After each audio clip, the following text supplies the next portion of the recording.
اللفظ في اللغة الرمي يقال أكلت التمرة ولفظت النواة أي رميتها ثم نقل في عرف النحاة ابتداء أو بعد جعله بمعنى الملفوظ كالخلق بمعنى المخلوق إلى ما يتلفظ به الإنسان حقيقة أو حكما مهملا كان أو موضوعا مفردا كان أو مركبا. بس بسم اللہ الرحمن الرحیم. الکلمۃ لفظ وضع لمعنی مفرد. قضیہ حملیہ میں موضوع کے بارے میں گفتگو ہو چکی ہے، الکلمہ کے بارے میں. اب گفتگو ہے محمول کے بارے میں. محمول کیا ہے؟ لفظ وضع لمعنی مفرد، یعنی محمول پھر مرکب ہے. ٹھیک ہے، مرکب توصیفی، مرکب توصیفی. تو مرکب توصیفی کی معرفت موصوف اور صفت میں سے ہر ایک کی معرفت پر موقوف ہوتی ہے. لہٰذا پہلے موصوف کے بارے میں گفتگو کرتے ہیں، آگے چل کے صفت کے بارے میں گفتگو کریں گے. جب موصوف صفت سب کے بارے میں گفتگو مکمل ہو جائے گی تو محمول کی معرفت حاصل، محمول کی معرفت حاصل موضوع کی پہلے حاصل ہو گئی، موضوع محمول کی معرفت حاصل ہوگی تو اب قضیہ حملیہ کی معرفت حاصل ہو جائے گی. توجہ ہے؟ تو اس مرکب توصیفی میں جو موصوف ہے وہ ہے لفظ. وہ کیا ہے؟ ٹھیک ہو گیا. تو اس کے بارے میں گفتگو کرتے ہیں کہ لفظ کیا ہے. پہلے بتاتے ہیں لفظ کے لغوی معنی. لفظ کے لغوی معنی ہیں پھینکنا. لفظ کے لغوی معنی کیا ہیں؟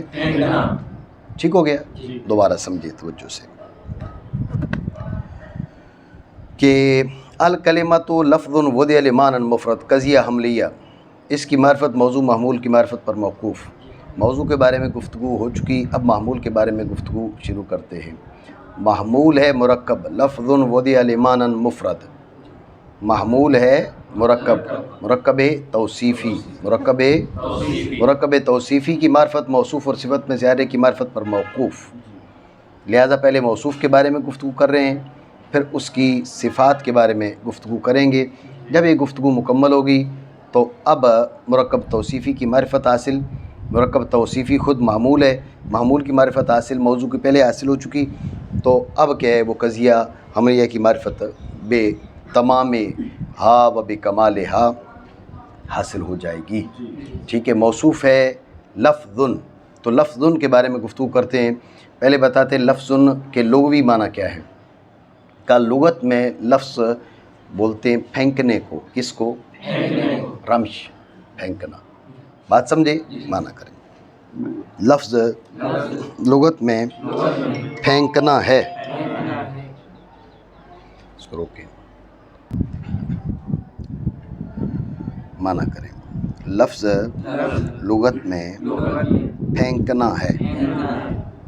ٹھیک ہے. یہاں سے آپ سمجھ گئے ہوں گے کہ لفظ لغت میں مصدر ہے پھینکنا.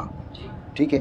یہ مصدری معنی ہے، یہ مصدر کے معنی ہے، یہ علامت ہے مصدر کی. تو لہٰذا لغت میں لفظ مصدر ہے. توجہ ہے. اب آگے یقال اکلت التمرۃ ولفظت النواۃ.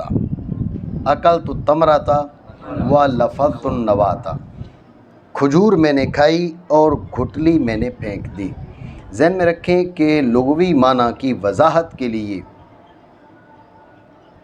اور لغوی معنی پر بطور استشہاد محاورات اہل عرب پیش کیے جاتے ہیں. یہ جو یقال ہے یہ کیوں پیش کیا؟ یہ اس لغوی معنی کی وضاحت کے لیے. اور پھر ہم نے جو کیا کہا، ہم نے کہا بھائی اس کے معنی ہے پھینکنا. تو اب اس معنی کی نشاندہی بھی اس میں ہو رہی ہے. اکلت التمرۃ ولفظت النواۃ. میں نے کھجور کھائی اور گھٹلی میں نے پھینک دی، جو اس کا مطلب ہے لفظ کے معنی کیا ہوئے؟ پھینکنے کے ہو گئے. بات سمجھے؟ ہاں. تو یہ میں نے آپ کو اس سوال کا جواب دے دیا کہ یہ یقال اکلت التمرۃ ولفظت النواۃ یہ کیوں بولا؟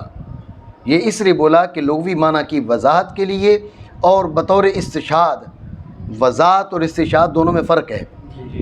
وضاحت تو خالی وضاحت ہے نا، اس کے لیے مثال کافی ہوتی ہے. اور استشہاد میں کیا ہے؟